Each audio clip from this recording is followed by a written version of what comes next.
My father was very, very poor. He was unemployed and struggling to make ends meet for 15 years of my life that I had the privilege of knowing him. From when I was 10 to when I was 15, not being able to afford fancy gifts for me, he would wrap up something old that belonged to him in newspapers. This is the story of the 5 gifts my father gave me and how they helped me become what I am today. When I was 10, my father gave me an old chess set. Chess is a reflection of life, they say, and as cliched as it sounds, it's probably true. The first thing it teaches you is that every move has a consequence, whether you perceive that it does or does not. Nothing you do, not a single moment, is empty of living. So think of things through, not always, but often enough, so your life does not feel as black and white and as uniform as the squares on a chessboard. Sometimes, in order to move forward, you might need to take a few steps back. And there's no loss in doing something that hurts in the short run, but proves worthwhile in time. One of the most precious gifts my father gave me was an Italian typewriter. To use a typewriter well, you needed diligence. One wrong letter, and the whole exercise had to be started all over again. So we had to learn how to move our fingers accurately, to make words out of thoughts with efficiency, and do it over and over again till we got it just right.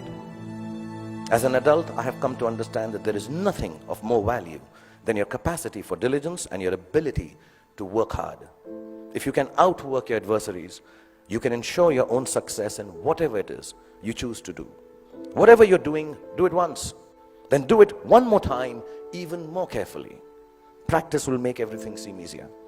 Be diligent, be thorough. Think of every job you do as the first one. So you have to get it right or you won't be able to impress everyone. And at the same time, do it as your last job, as if you will not get a chance to do it again ever. Don't just outwork yourself.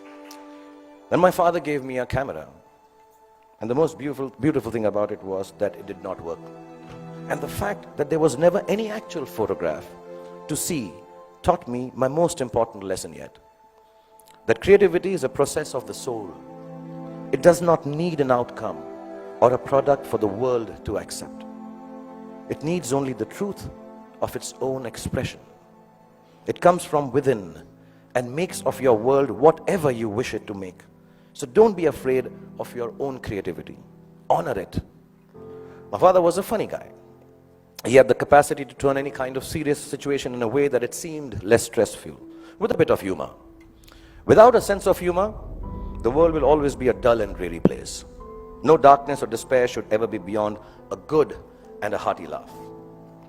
It makes you braver to face ugliness because it changes your perspective. But I certainly hope that you will have understood what I understand now. Well, what I'm referring to is what counts as the most beautiful and final gift that my father gave me. I only realized it was a gift on the day he died, when I was 15 years old. A gift your parents have given to you already.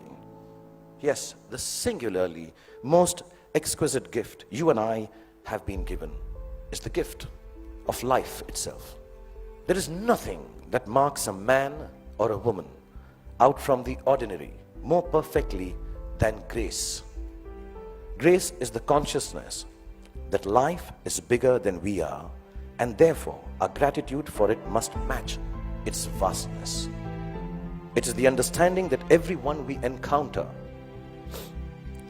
whether they are loving towards us or offensively abrasive, is a human like we are. It is knowing that experiences shapes human beings, and no matter how good we are at something or how successful we may become, we are never better than the other person. If you can live your life with grace towards those around you, feeling free, the freedom to be yourself, to listen to your inner voice and never let anyone tell you who you are or who you ought to be, including me. These are the only years of your life in which you will be allowed to make regret-free mistakes. As you do so, you will chance upon your dreams and hopefully make a happy life out of their fulfillment. You will know that the bulk of your regrets are from not having done what you wish to do. Go forth, be free, have fun, make wrong choices, make mistakes. You will still succeed. And when you succeed, don't forget to thank your least favorite teacher, because he or she actually cared for you the most.